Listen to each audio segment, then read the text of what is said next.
എൻ്റെ സർട്ടിഫിക്കറ്റ് ചോദിക്കാനോ എൻ്റെ marriage certificate ചോദിക്കാനോ ഒന്നും നിങ്ങൾക്ക് അവകാശമില്ല. പക്ഷെ ഞാൻ മറ്റുള്ളവരുടെ ചോദിക്കും. അതിനുള്ള അവകാശമൊക്കെ ഉണ്ട്. ഞാൻ നജലയുടെ സർട്ടിഫിക്കറ്റ് ചോദിക്കും. ഷാനും നജലയും തമ്മിൽ വിവാഹം കഴിഞ്ഞിട്ടുണ്ടോ, ആ രേഖ എവിടെ എന്നുള്ളത് ഞാൻ ചോദിക്കും. അതിനുള്ള അവകാശം ആർക്കുണ്ട്? ബീൻ ഫാമിലിക്കുണ്ട്. സ്വന്തം കാര്യം വരുമ്പോഴോ പൊതുജനം കഴുത. അവള് പറഞ്ഞതാണ്, ഞാൻ പബ്ലിക്കാണ്, പൊതുജനം എന്നൊക്കെ പറഞ്ഞിട്ടുണ്ട്. ആരുടെ കാര്യത്തിൽ? നജലയുടെ കാര്യത്തിൽ, ഷാനിൻ്റെ കാര്യത്തിൽ, അസുറ ബീവിയുടെ കാര്യത്തിൽ, എൻ്റെ കാര്യത്തിൽ. ഞാൻ കാഫിറാണല്ലോ, ഭർത്താധാരിയാണല്ലോ. അപ്പം ഇവിടെ തീരുമാനിക്കേണ്ടത് ആരാ? പൊതുജനം. അപ്പം പൊതുജനം തീരുമാനിക്കണം എന്തെന്ന്, ശരിയേത് തെറ്റേത്, സർട്ടിഫിക്കറ്റ് ഉണ്ടോ, മറ്റതുണ്ടോ, മറച്ചതുണ്ടോ എന്നുള്ള കാര്യം തീരുമാനിക്കണം. പൊതുജനം തീരുമാനിക്കണം. സ്വന്തം കാര്യം വരുമ്പോഴോ ആരും ചോദിക്കരുത്, ആരും ഇടപെടരുത്, ആരും തന്നെ അതിൽ ഇടപെടാൻ പാടില്ല. നമ്മൾക്ക് ഇവിടെ ഇങ്ങനെ ജീവിക്കാൻ, മതേതരത്വത്തോട് കൂടെ ജീവിക്കാൻ നമ്മൾക്ക് അവകാശമുണ്ട്. ഇനി അഥവാ നിങ്ങൾക്ക് ആർക്കെങ്കിലും എൻ്റെ മതം ഏതെന്നറിയണമെങ്കിൽ നമ്മൾ മരിക്കുന്നത് വരെ കാത്തിരിക്കുക. നമ്മൾ മരിച്ച് നമ്മുടെ മരണം, മയ്യത്ത് അല്ലെങ്കിൽ ഡെഡ് ബോഡി എങ്ങനെയാണോ മറവ് ചെയ്യുന്നത് അതുവരെ നിങ്ങൾ കാത്തിരിക്കുക.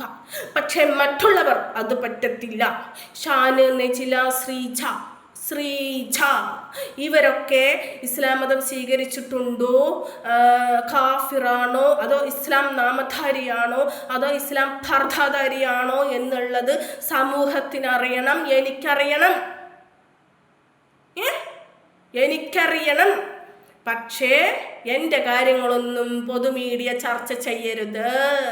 പൊതുമീഡിയയിലേക്ക് എൻ്റെ ലൈഫിനെ കൊണ്ടുവരരുത്.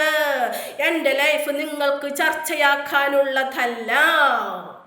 ഇവളെ എന്ത് വേണടാ? കുട്ടികൾക്കൊക്കെ തൂറിയ തീട്ടം കൊടുത്തോട്ടെ, അല്ലേ? ആരാൻ്റെ പച്ചിറച്ചി തിന്നിട്ട് വരുമാനം ഉണ്ടാക്കുന്നതിലും ഞാനാണെങ്കിൽ എൻ്റെ മക്കൾക്ക് അങ്ങനെ ചെയ്യാം. അതെ, നിങ്ങൾ പറയടോ, ന്യായമുള്ളവരാണെന്നുണ്ടെങ്കിൽ നിങ്ങൾ പറ. ഇവളുടെ കാര്യം ചർച്ച ചെയ്യാൻ പാടില്ല. ഇവളുടെ കാര്യം ഒരാളും ചർച്ച ചെയ്യാനോ ഇവളുടെ ലൈഫ് സോഷ്യൽ മീഡിയയിലേക്ക് കൊണ്ടുവരാനോ പാടില്ല.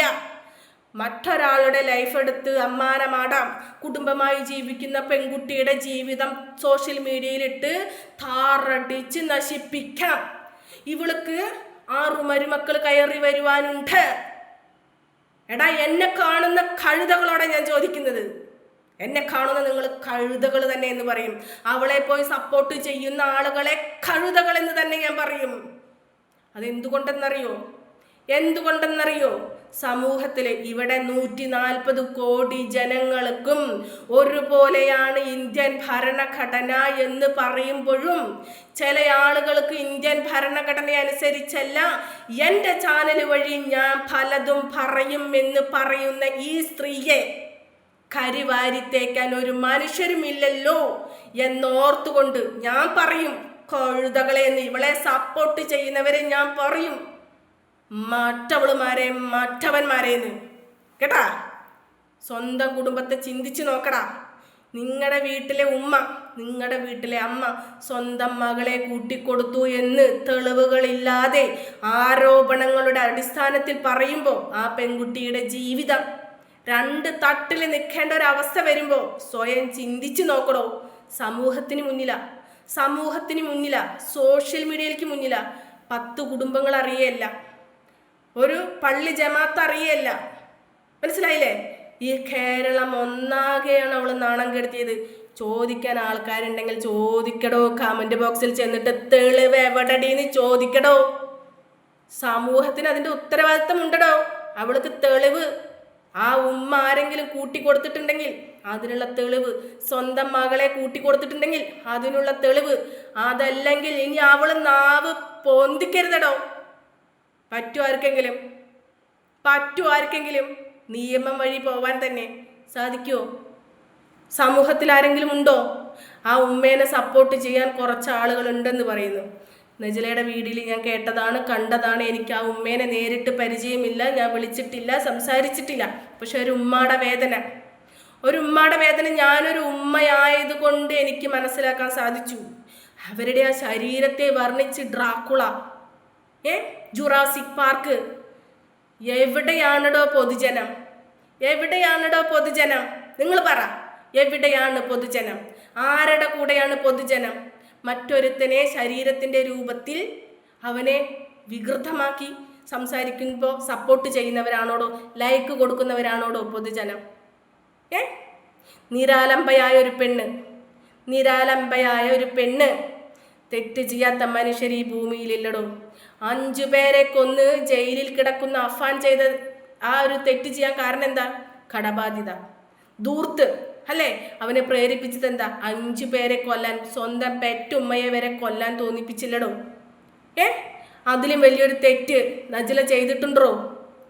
വ്യഭിചാരിയായി നടന്നൊരു സ്ത്രീക്ക് പോലും നായക്ക് വെള്ളം കൊടുത്തതിൻ്റെ പേരിൽ സ്വർഗത്തിലേക്ക് പറഞ്ഞു വിട്ട മതമാണ് ഇസ്ലാം മതം. 100 പേരെ കൊന്നവനെ പോലും പശ്ചാത്തപിച്ച് മടങ്ങിയത് കൊണ്ട് പുറത്തു കൊടുത്തവനാണ് അല്ലാഹ്. നജ്ലയുടെ തെറ്റ് ഇസ്ലാം മതപ്രകാരം പടച്ചവൻ തെറ്റ് പുറത്തു കൊടുക്കില്ലേ? നിങ്ങൾ പറ, പുറത്തു കൊടുക്കില്ലേ? ഒരു പെണ്ണിനെ ക്രൂശിക്കണേന് പരിധി ഉണ്ടടോ. ഒരു പെണ്ണിനെ ക്രൂശിക്കണേനും അവളെ വിറ്റ് ഞം ഞം ഞം ഞം ഞം തിന്നണേനും ഒരു പരിധി ഉണ്ടടോ. ഞാൻ വരും തന്നെ ചെയ്യും. ഓക്കെ,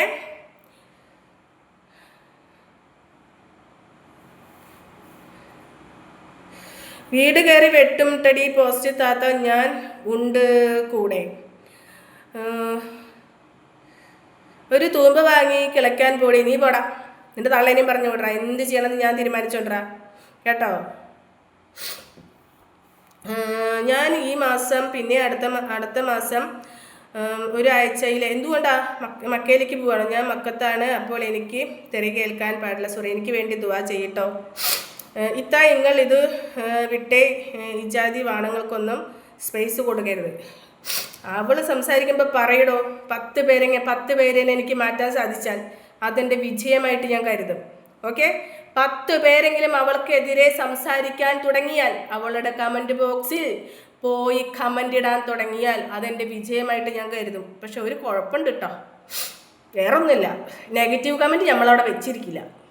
ആരെങ്കിലും പോയി നെഗറ്റീവ് ഇട്ടാൽ നമ്മളതൊന്നില്ലെങ്കിൽ ഡിലീറ്റ് ചെയ്യും, അല്ലെങ്കിൽ നമ്മൾ ഹൈഡ് ചെയ്യും. അങ്ങനെ ഒരു കുഴപ്പമുണ്ട് കേട്ടോ. സ്വന്തമായിട്ട് നെഗറ്റീവ് കേൾക്കുന്നത് കുറച്ച് അതിനുള്ളൊരു മനസ്സ് കൊടുത്തിട്ടില്ല തോന്നുന്നു പടച്ചവൻ. ഇതിനിടെ ഇടയ്ക്ക് ഗ്രൂപ്പും തുടങ്ങിയോ? പിന്നെ 164 പേർ പ്രസംഗം കേൾക്കാതെ കമൻ്റ് ഇടൂ. എടാ സാഹിറെ പോടാ, നിന്റെ തള്ളയോട് പറയടാ പോയി ചാകാൻ കേട്ടോ. ഇത്താത്ത കമൻറ്റ് വായിച്ചു, നീ പോകല്ലേ. കൊറോണയടി എണ്ണൻ. ഹായ്, ഞാൻ ആ സമൂഹത്തിലില്ല.